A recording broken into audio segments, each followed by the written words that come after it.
Right, we'll check in a minute. We're live, David.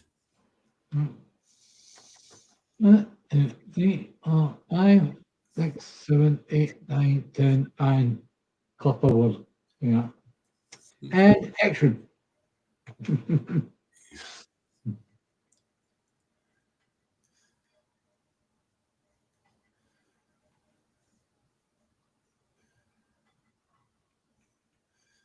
Now, how are we today, David? All right. Well, as a relative term, as I keep on saying to people, but in actual fact, over the last 24 hours, I've suddenly went up a gear. I'm walking now a lot without my walking stick, and went up and visited my man cave yesterday. Uh-huh. That takes a bit of doing. It's not the going up; it's the coming back down. It is very steep, David. Yeah, right. And also managed to do a bit of practice on if I did fall, of getting back up again. You might think, as a human being, oh, that's no bother. You try it with a metal leg. I'm afraid that's not possible for me, David. I don't have one. Yeah. Anyway, there you go. Just so, as I said, well, it's a relative term. Right, okay. So Two Davies in the 1st of the 8th, 2025. And the Parliaments are back, David. Aye. It'll be a week before we get any decent newspapers. Yeah, but what it did do was it meant that Sarwar couldn't hide anymore, so he's out of hiding and getting bashed by the press, isn't he? Oh, yes. Oh, my goodness me. He actually said the G word. Aye, but we'll get to that. Let's start off with the other things he was asked about first. Yeah. So Parliament's back, and of course the press track him down as he makes his way into Parliament and pin him on the Colin Smythe situation and the webcam and the toilets in the Parliament. Now, Mr. Sarwar tells us he is shocked and distressed at this turn of events, and that Mr. Smith, or Smythe, whatever way you want to say it, had given no indication of this sort of behaviour at any point in the past. It's like a comedy sketch out of Johnny English movies. You know what I mean? Honestly, it really, really is. It's like you think yourself, nah, no way. This is made up. It isn't made up. It's real. It's for true. So, shock horror is man whose party is enabling genocide. He's then asked about Palestine Action and the prescribing of Palestine Action. Of course, he says that his party was correct to prescribe Palestine Action and that protest is legitimate, but it should be peaceful and no damage should be done to property. How much damage did he say was done? 7 million quid. Well, it was not him. The BBC were reporting that daubing a wee bit of paint on a couple of airplanes cost 7 million quid. What? A bottle of teacup? Don't be daft, man. But teacup doesn't cost 7 million. Depends on how much teacup you're going to need. 7 million quid's worth of teacup. Well, let's see. You get it Halberdine for a pound a bottle now, innit? Yeah. So yeah, 7 million bottles of teacup. Yeah. Aye. Yeah. I don't think there'll be teacup in it, David. I think they're just buffing. Yeah, no, I can still see a slight smudge. Spend another million in teacup, please. Yeah. Anyway, so these people think we were born yesterday.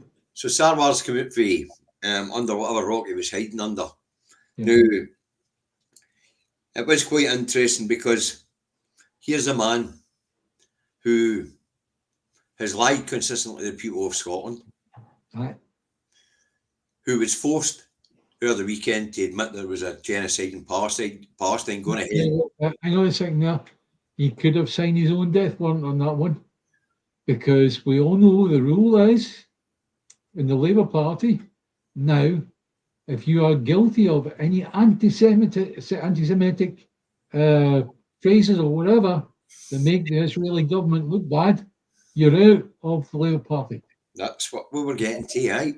Do not pass go, do not collect £200, go straight to jail. I've got a funny feeling Sarwar's not going to last much longer than you. I don't like it. I don't even know if he'll rerun again next year.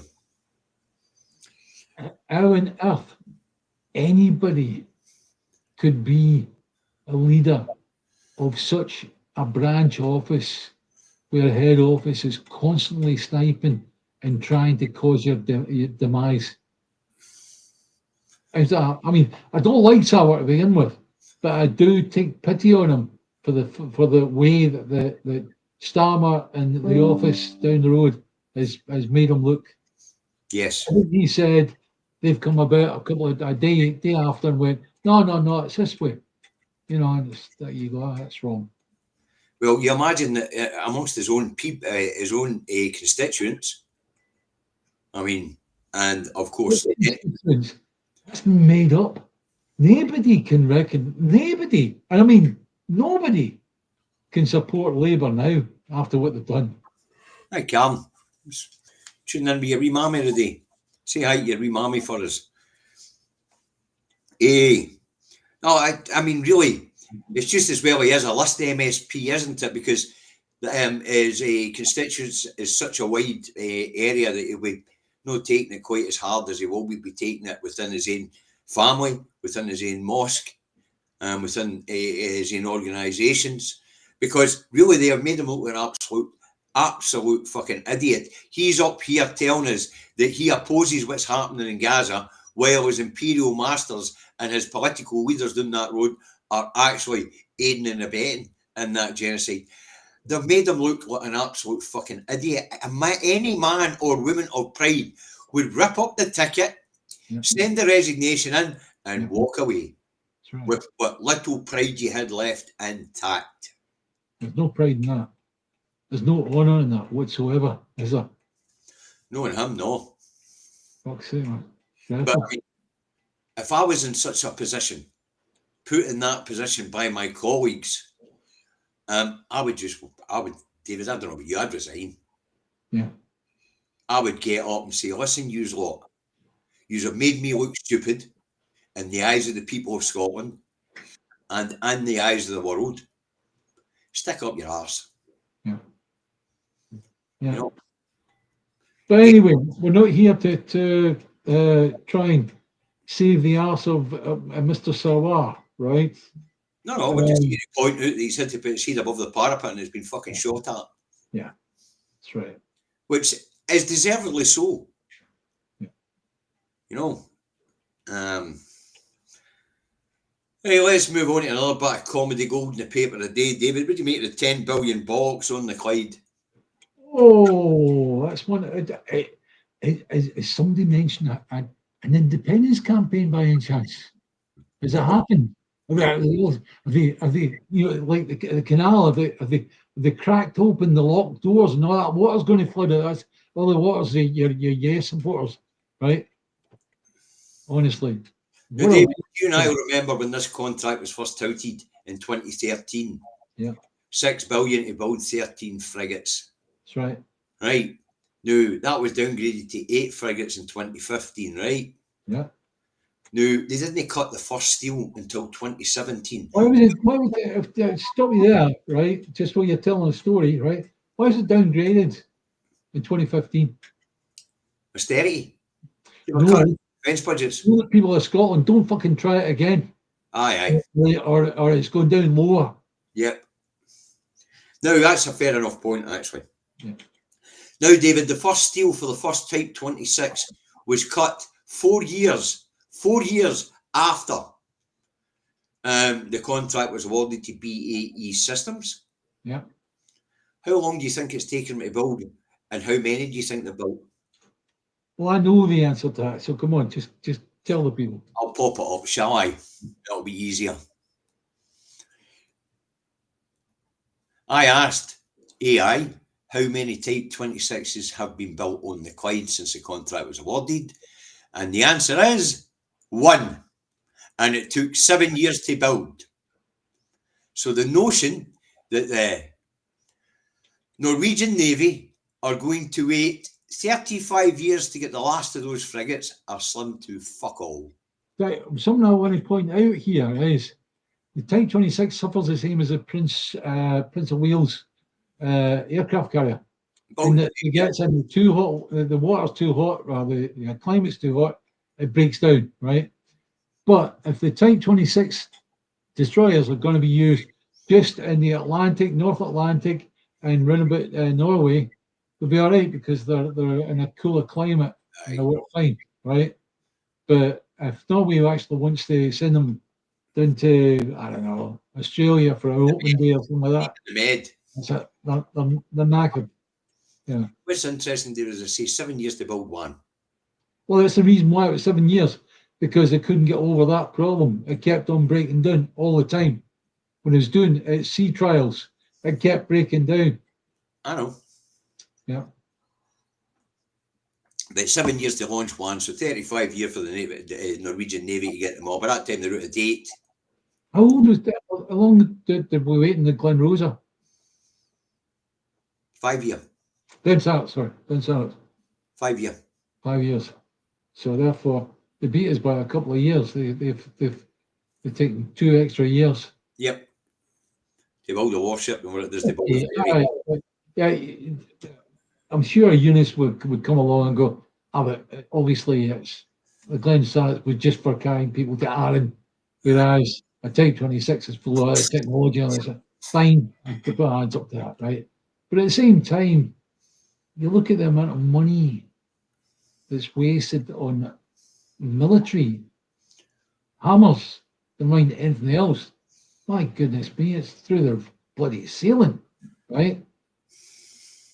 And then when they're giving all that money at Fast Lane and Holy Loch, they end up having a leak of radioactive material, right?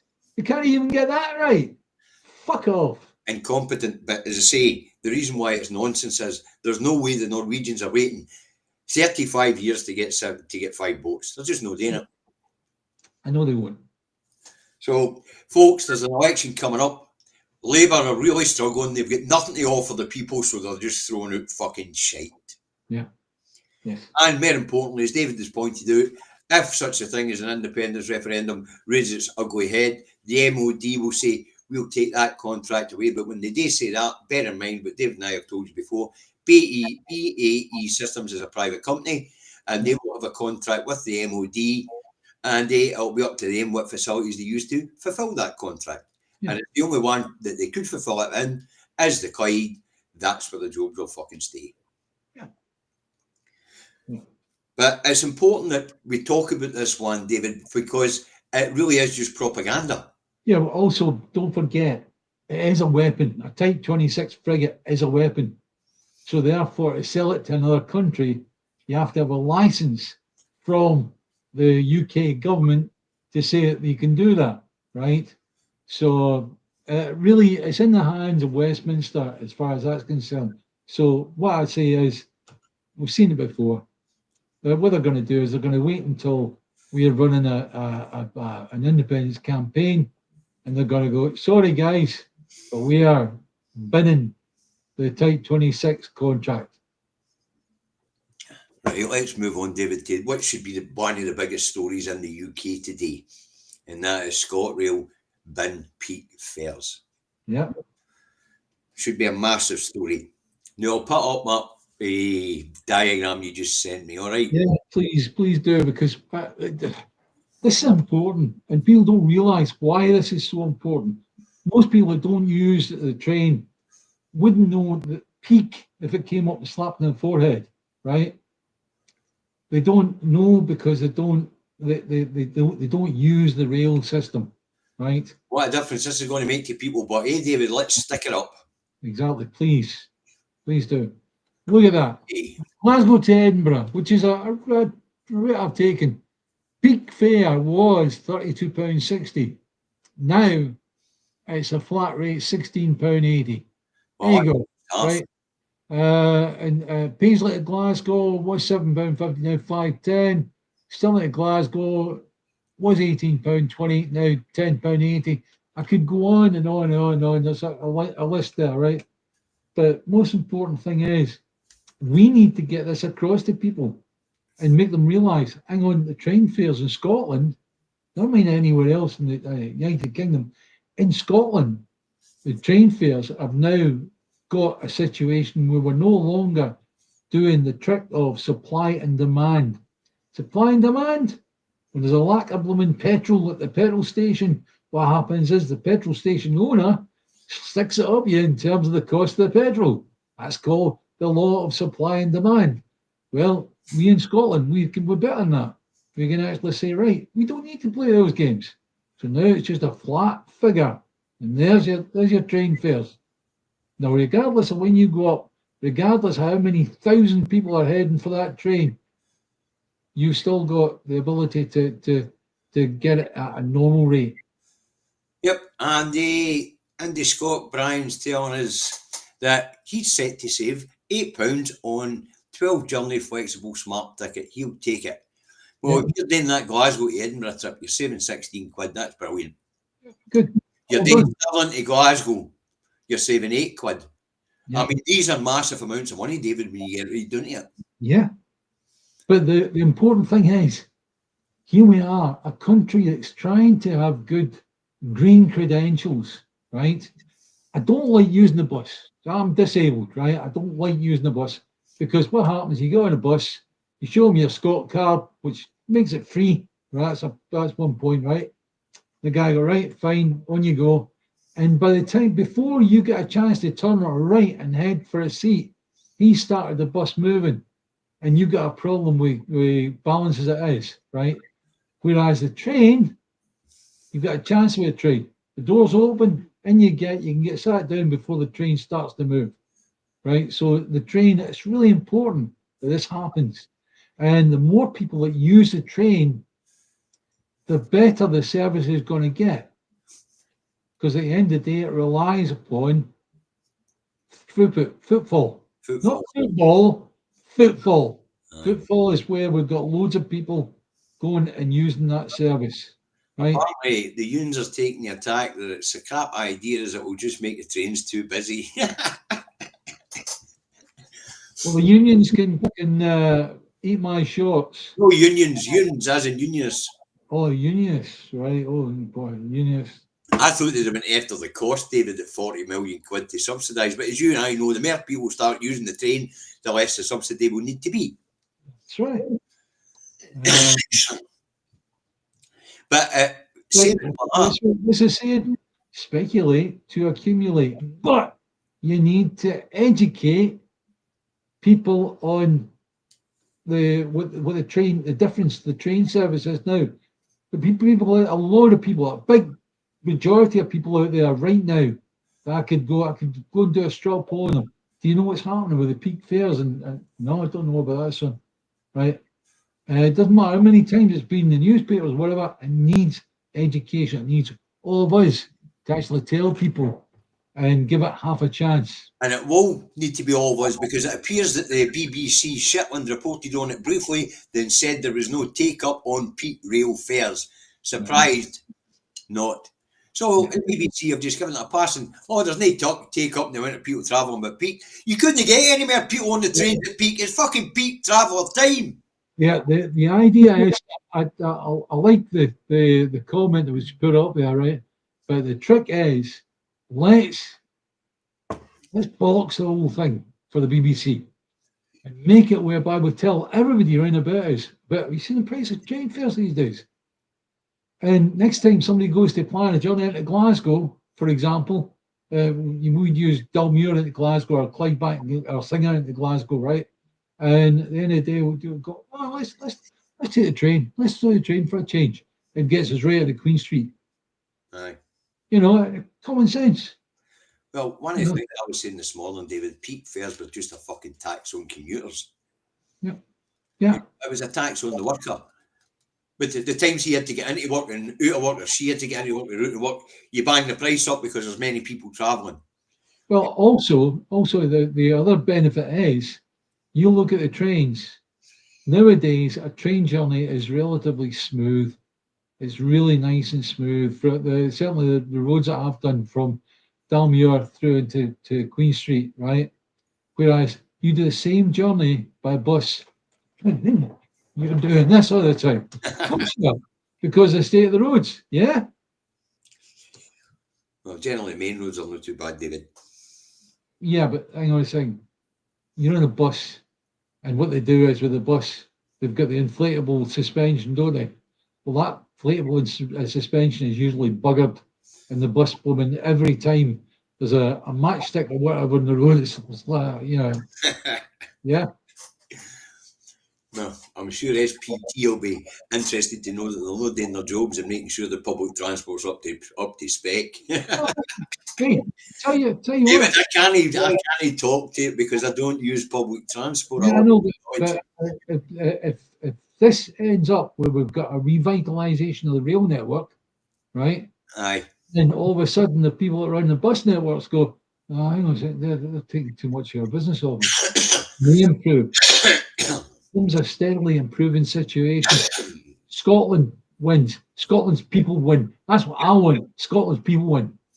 Well, the way I see it is it's another good policy that puts money back in people's pockets, David. Correct. Absolutely right. Scotland's people win.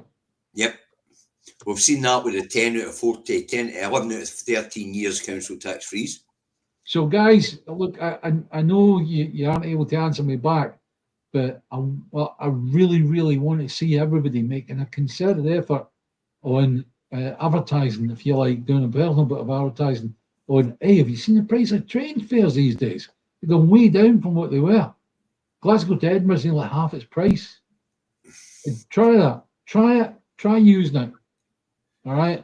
Chris is pointing at another good ScotRail scheme that we've had for over a decade in the summers now, and it's called Kids Go for a Quid. Yep. Brilliant. Yes. And that means that a full-paying adult can take kids under 12-year-old or 15-year-old, I think it is, for £1. Yeah, a full-paying adult was a peak fare. Yes. There's no such thing as peak fares, right? Yep. As I say, that saving for Glasgow to Edinburgh, 16 quid. That's amazing. What I've done is I've now put in my tuppence worth is I'm a pensioner and over 60, I've got a Scot card that allows me to go in free on the buses, right? I'd like to see that carried through into the trains as well. Because at the end of the day, it's like if you've got Granny or Mrs. McGlumford taking the train, she maybe get a lot of people going, oh, that was lovely. I had a great journey all day there. I went from Dalmuir into Queen Street. It was lovely. I was right in the middle of the town. It was wonderful. And all this. She'll talk about it more than anybody else will. Aye. Right, come on, David, get with the programme. Right, former First Minister calls for Palestine action exemption. Yeah.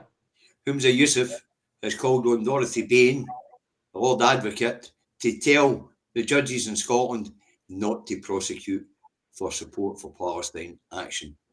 Please explain to me how it is that people stood there with a card that says, I support Palestine action, are being taken away and charged. And then having to go into court. Doesn't matter if they're getting released after it, right? It's a waste of everybody's time. Yeah?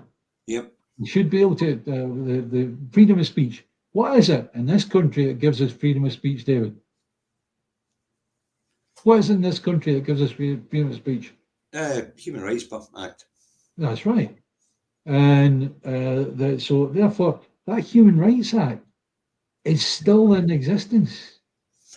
So there we've got a situation where a protest organisation is wrongly, in my opinion, wrongly prescribed by the UK Home Office, and yet the actual thing that the police are using is somebody using speech on a card saying I support Palestine action or a T-shirt, right? And that to me is where the police are actually charging somebody based upon their freedom of speech, and their freedom of speech is being denied by the police. Denied. Thank you. Les Shields, £20. You get a discount on your train travel with your bus pass. I know that. I want it absolutely free. Public transport, David, the aim should be for it to be free for all. Yes. But we'll get there. We're on the right trajectory. At this point in time, buses free for kids to 12 to 23, for 60-year-olds upwards, no peak fares and trains. We're on the right trajectory. Right, anyway, so... The Ice Ninja has said, is there any way for Scotland to prescribe Westminster as a terrorist organisation? Not as far as I'm aware, no.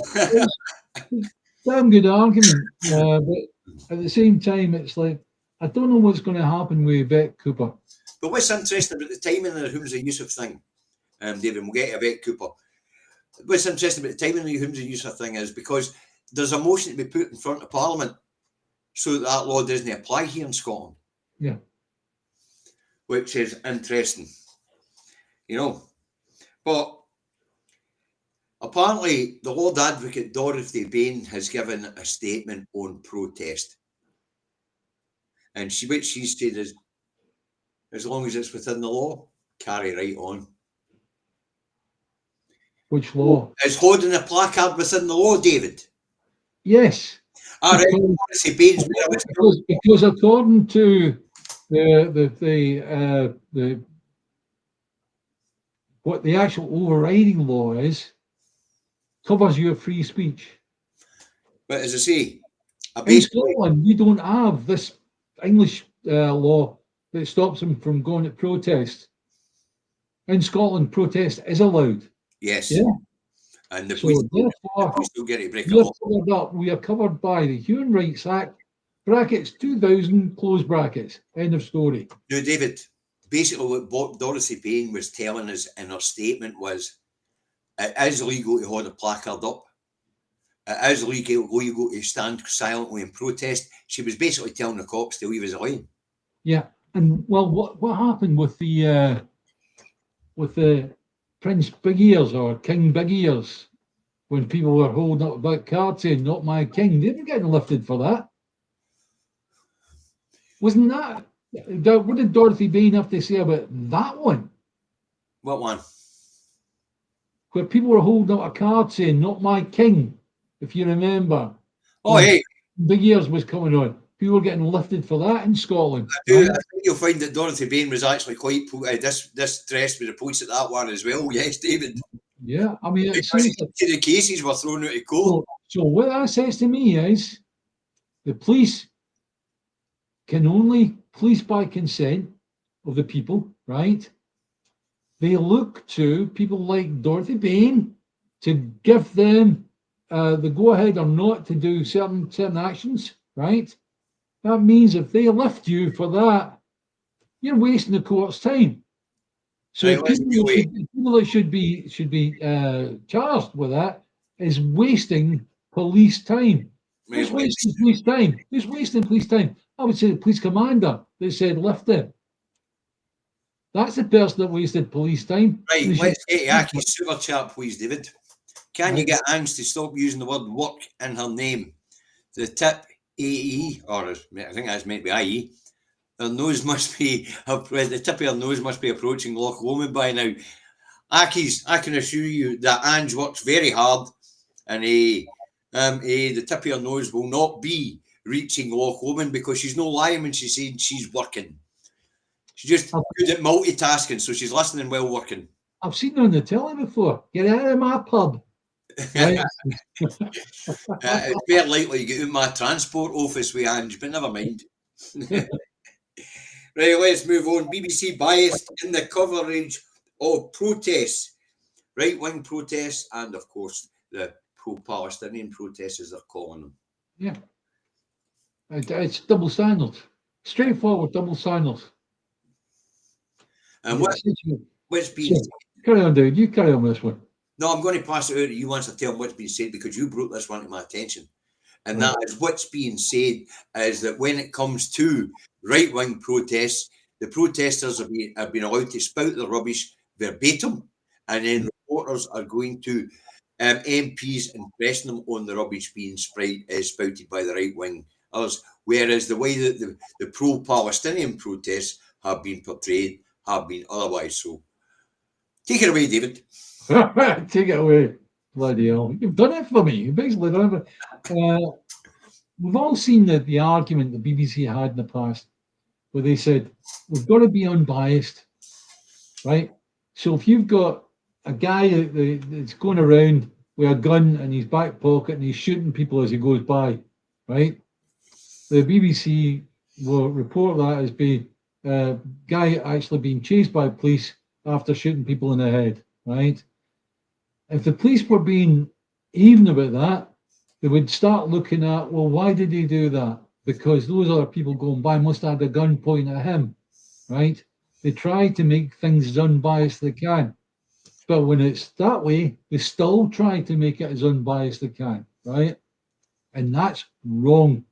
The Palestine situation, the Gaza situation, you've got a load of innocent, non-weaponized population that are being shot, bombed, whatever, right? Starved, you name it, right? And the BBC are then going to bring up, oh, but what Hamas did on the 7th of October 2023, oh, that was you could kill 1 million people in Gaza and still not make up for that. Now, as we know, Amnesty International, I think it was looking at this stuff, was it no? Yeah. The BBC reporting, and they looked at a BBC Scotland article where Gary Robertson was talking about the indigenous people. That's right. Yeah. That's a bit on the dangerous side, is it no? Just a little bit. When you come on, indigenous. Let's have a good example of indigenous people, right? I see people online all the time talking about, oh, my family goes back, 14 generations or something like that. It's the Mick whatever clan. And these people are, because they've got a Mick in front of their name, they're more important than Mrs. Humta or whatever, who's Indian down the road, right? And that's wrong.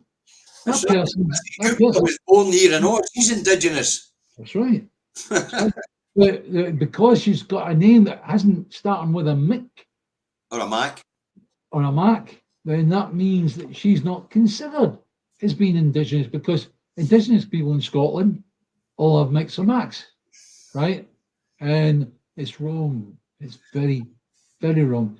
Guys, I'll tell you now. A fine example. I'll tell you now, somebody landing at that airport, coming to live in Scotland, they've just got at 3 o'clock to come off, right? Okay, from wherever, and they're coming here to stay. Providing they give a damn about Scotland, they already give up to some of the ideas of how Scotland can be and all the rest of it. They are Scottish. You've got to consider they are Scottish. Reagan once talked to Ronald Reagan once on his speech that he did leaving the presidency in America. He basically said the same thing. He said that the America is one of the few places where you can come to and you're considered American, right? As far as I'm concerned, I'm doing the same thing. I'm saying you come to Scotland to live. You give a shite for my country and everything it stands for. You're Scottish. Well, interestingly enough, David, you know, when you talk about indigenous Scots, Whomsa was born here, is he no indigenous? He's indigenous, of course he is. And she's indigenous as well. You lassie down the stairs, mother's from the Caribbean somewhere. Right. She was born in Glasgow. Does that make her indigenous? This will shock you, right? We've now got the Afghanistan cricket team that's in Scotland right now, and their coach is in absolute fits. I mean, scared of what could happen to them because of the riots regarding, or the protests regarding what they call immigrants, what they are calling immigrants, right? That's ridiculous. We can't have people coming here from other countries, and if their skin's a slightly darker colour, like, oh, you're an immigrant. Is that what we've come to? Is that the shit show that these people are? When Gary Robertson was using that language, he was trying to make a division between the white Scot and the other Scot. Yeah. And your thing about the Mick and Mac, that's exactly what this guy was angling at. Yeah. You know, well, newsflash, Gary, you know this as well as anybody else. Everybody who lives in Scotland is Scot. That's right. And anybody that arrives, we call them New Scots. We don't call them fucking immigrants.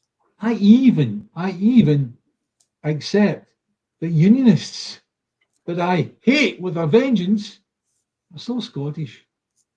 Oh, aye, you heard me in the paper. You heard me with the paper review this morning, David, with this fucking the nonsense in the National about people protesting outside detention centre, immigration detention centres, having saltires. Like, who the fuck did? Yeah. Where do you think these people come from? National, you spanner. Do you think they get knitted? Some of them do get bust. Some of them do get bust up from wherever. Yeah, right? We know that, right? Yes, we know that for a fact. Yes. Yeah, so, but there are knuckle draggers here in Scotland, David. We've got you on it. It's dreadful. It's absolutely dreadful. Yes, but we do have to own it. They are here. They live amongst us. We are one of the most educated places in the Western Hemisphere. And there we go. It's like we actually have knuckle draggers on the street. Yep. That's why you keep seeing all these blood trails in certain areas. Right, we better move on, David. The Greens and its new leadership. What do you make of it? To be honest with you, I've always liked Ross Greer, right? Yeah. The Greens, it's still too early for them. I believe that in 10 years we could see real push for the Greens, right?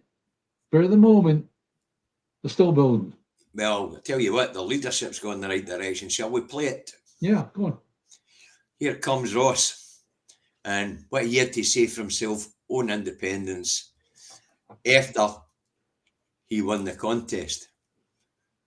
That pink hoodie's a bit much. It should be the people who live here who decide the future of Scotland. That's why the Scottish Greens believe in independence. We know that with the full powers of an independent state, a full EU member state, we can build a fairer, greener society. We can deliver a transformational agenda for people and planet. But that requires putting all those powers here with the people who actually live in Scotland, not at Westminster. And that will do for me, David. Yes. That will do. We were asking a few days ago what side they're gonna fall down on, and all of a sudden this is Ross Greer's come out the stalls with us, like we're all for independence. And so did Gillian, to be fair. She stood right by him and said the same thing. If we're going to achieve our green objectives, we need the power of independence to do it. So, folks, that answers the question that we all had about how the Greens are going to position themselves for next year's election. Ross Greer is going to commit that to writing over the next few days, and effectively that's the basis of their manifesto. Simple as that, right? And I want to see that piece of writing if I can. Aye, it'll be interesting to see it, David. You and I always have a look at manifestos anyway, you know. Yeah. Right, but it's really important that Ross come out and put that to bed, because there was a lot of doubt about it. And the mainstream media have been good at saying it's not a priority for the Greens. It's not a priority for the Greens. Well, Greer has just put that one to bed. So yes. BBC and that come out and say it's not a priority for the Greens, they're going to find out, oh yes, it bloody well is. Yeah. Now, to be honest with you, the stupidest thing that I can imagine is whereby the Greens do really, really well, and SNP do really, really bad, right? And the tables are turned, right? And how do you think the Greens would go about in terms of creating independence in amongst all that? They wouldn't. And at the end of the day, the Green Party would not be accepted internationally the same way the Scottish National Party would be. So be careful, guys. Support the Greens by all means, but keep your eyes on the prize. It's SNP to get his independence. End of story. Right, David. This next one is very concerning. and it's going to take a wee bit to get this clear to people. But immigration clampdown.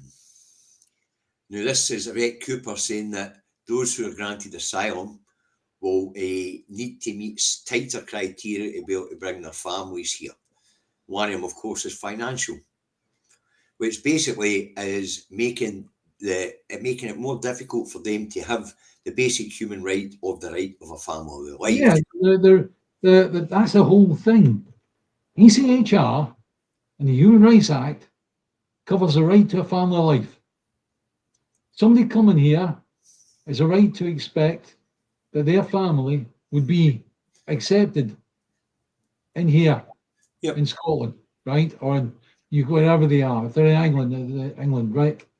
And what she's talking about is she's talking about the demise of ECHR, the European Convention on Human Rights. Here, as we know, David, that Labour have been tinkering on the edges of this. Yeah, and people look at this and they go, well, it's okay.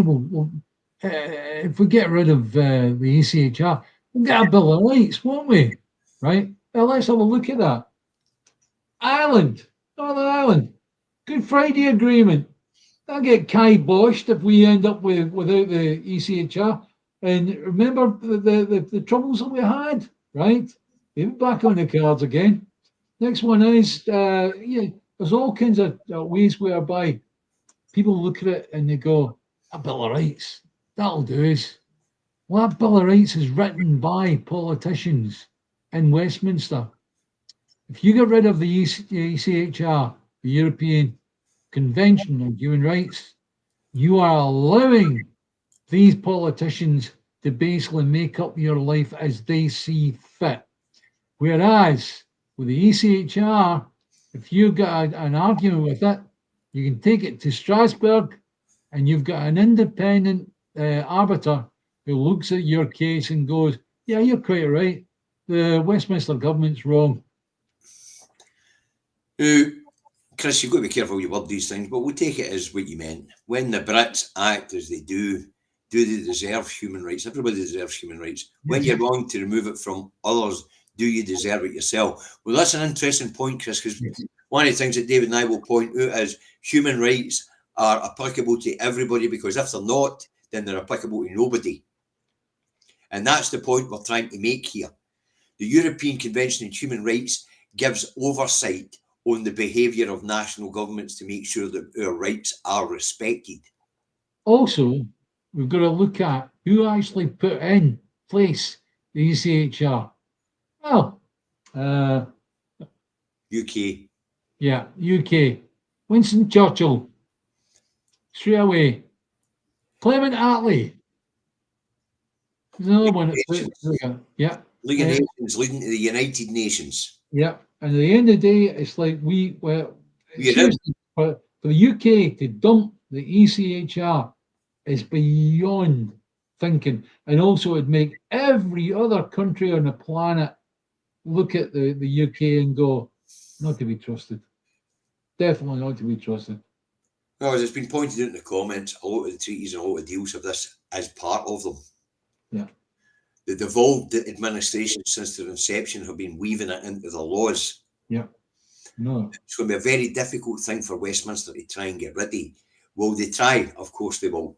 Now, the biggest thing about it, David, is, as you and I have spoke about and we know, is if left with a British Bill of Rights, then, as you say, they get to write your life, because you don't have an impartial arbitrator. Because when it's been to the High Court, the Supreme Court, there's still two higher legislators in the land. There's the Lords and the Commons.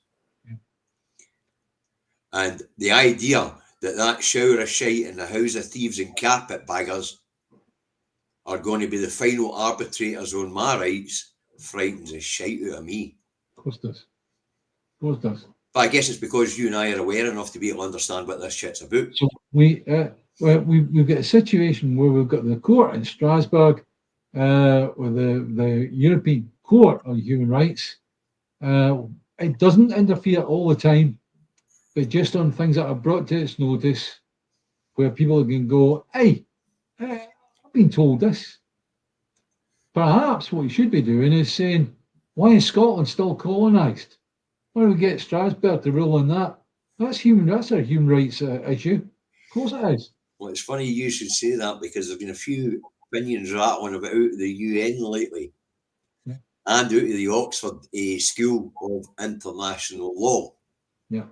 And the feeling there is that actually Westminster and the Supreme Court, like you've been saying, David, just don't have the authority to write the UK's signatory to the rights to self-determination within the human rights and the European. Yeah, the word to use is competence. Competence. Right? That's right. Don't have the competence. If they are not an international court, then they do not. Let's say the international court. Let's say it was yet again the treaty between Scotland and England, right?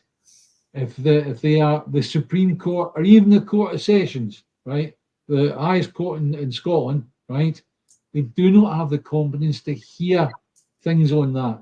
No, because they are of that country, and he's an external body to hear about that. Right, English exceptionism, ignoring the fact that Churchill signed up to the ECHR. More importantly, Churchill was the architect of it. He's seen it as the way forward to guarantee peace in Europe going forward. Now, do not get us wrong here. We are not Churchill supporters. We are not. We're not a fan club, because Churchill's the one that actually did the action in George Square, where a lot of our country people were actually shot by Churchill's troops. I don't know shot here, but I know in Wales he killed 13 miners. That's right. And of course, we know that during the Second World War, he starved the people of Bangladesh to the point where 3 million of them died. Yeah, yeah. And of course, as we know, the racist bastard stood up in the Parliament when asked about it and says, their fault for breeding like rabbits. Yeah, I know. The man was a monster. But the point is, he was right on the European Convention on Human Rights. It was the route to peace and maintaining peace across Europe. It meant that states could be held to account so that things like the Holocaust couldn't happen again. Maybe that's why we don't have the signatory of the of the Israelis or the Americans on these things in the international conventions. Yes. You know.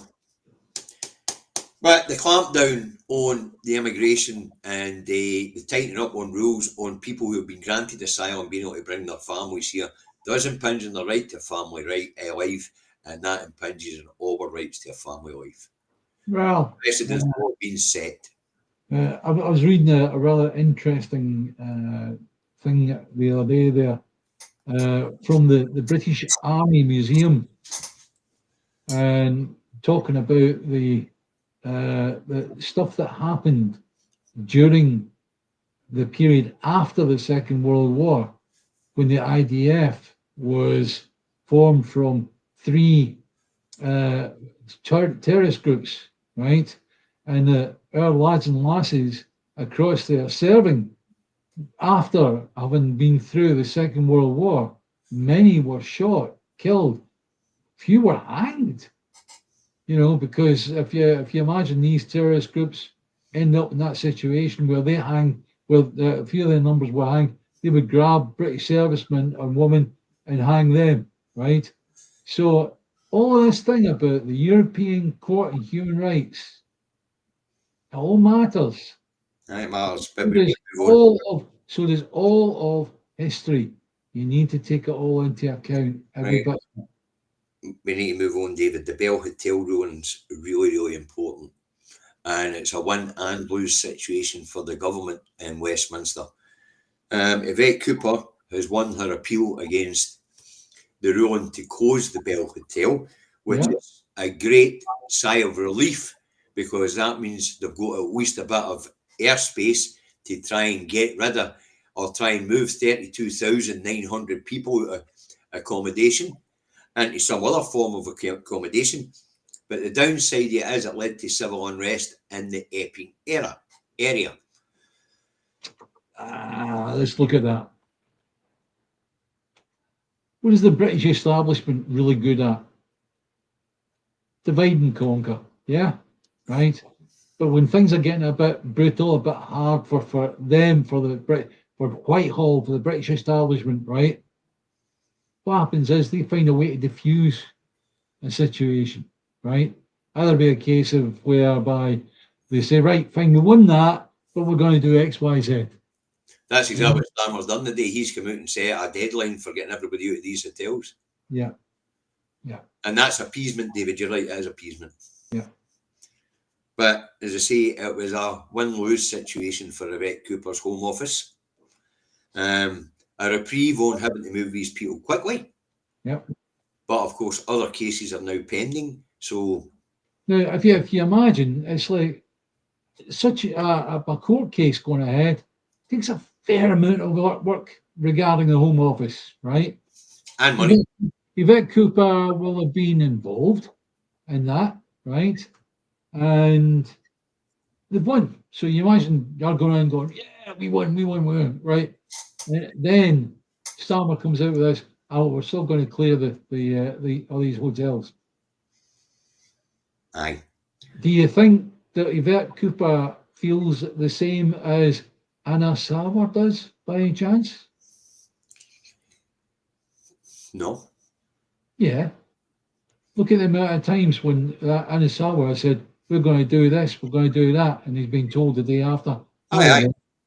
You know. It's like, no, Yvette Cooper won her case this time. Yeah, she won the case, but so that they can keep the people in the hotel. And Starmer's come along and said, no, we're getting them all out anyway. Yeah. That's the appeasement you were on about. Here comes Hasbury tumbles with some information we didn't know, David. Yeah, I do. Yeah, I've heard him actually say, did you know my father was a toolmaker? And the whole audience fell about laughing. Yeah, okay, fine. Yeah, I'll had to get it in there just in case people didn't know. Right. So, once again, what, David? We're impinging on people's human rights here. The right to somewhere to live. Yeah. Yes. Anybody see a pattern? Oh, there is a pattern, by all means. And we're taking to the point where somebody's going to go in Parliament and go, it's about time we had a vote on this here, because it's getting in the way of everything that we want to do. Yes, it is getting there, and actually it's exactly what the state wants the people to vote for. The problem is, can we inform enough people within Scotland, certainly, to say, do not mess with us? Or at least Scotland remains as a signatory I think you'll find Dorothy Bain, the faculty of advocates are digging in for a fucking Barney, David. Hopefully. Right, let's move on. We'll get some headlines for Israel and Gaza. Yep. Right, Hamas spokesman Abu Obadah killed in Gaza, says Israel, so they've killed another Hamas leader. US blocks Palestine leaders from attending UN meetings in New York, taking away their visa rights. So the big orange man baby has blocked the Palestinians from representing themselves in the United Nations. There's new footage showing that it wasn't twice that the Israeli government sucked Gaza and Nasir hospital. It was 4 times. Yeah, that particular one we were making mention of before the actual show. And the fact of the matter is that initially, after the 7th of October, where Hamas came out and did what they did, right? The first attack in Gaza City hit the hospital there. Yep. And the Israelis came out and said, no, we didn't do that. And at the time Biden was there, and Biden said, I believe the Israelis. That's right. They wouldn't hit a hospital, right? Nowadays, they hit hospitals and they just go, well, that's it. Right. Hospitals. Anyway, the UN's demanded that Israel is held to account, but we know that nobody holds Israel to account because they haven't signed up to fuck all. And the Turkish First Lady has appealed to Melania Trump to try and get Trump to get the Israelis to stop killing children in Gaza. Yes, that's right. But the other bit of news regarding Trump and Putin is the wee side deal that they've done. Aye. After his meeting the other day there, where Trump looked a bit sheepish. Aye, we'll get And to be honest with you, it's like they can make all the arrangements that they want, all the agreements they want, but it takes two to tango, and Trump isn't one of the two. It's got to be Putin and Zelensky. Yeah. The agreement. That will move us out of Israel and Gaza and on to Ukraine. Putin says he's reached understanding with Trump over end of Ukraine war. Yeah. Do you think, okay, it's coming to an end sometime soon? No. When you read the article, it says there's a slight understanding for when Putin's ready to stop. Yeah, in actual fact, what we're going to see is, personally, crystal ball, right?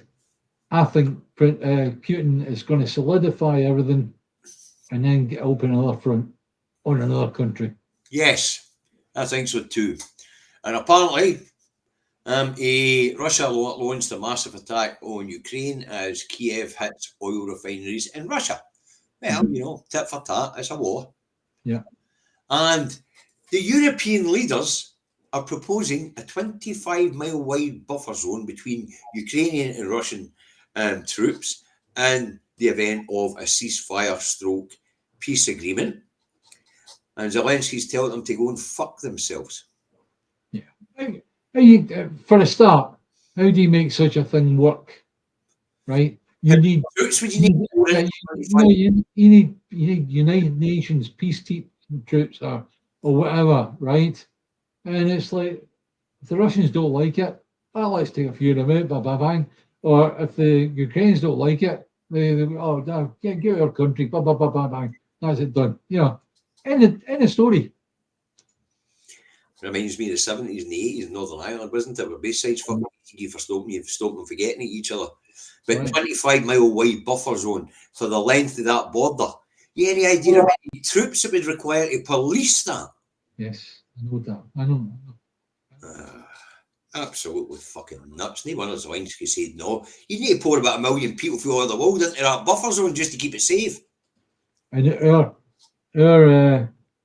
armed services at the time, what they did was they thought, okay, we're going to rely on intelligence.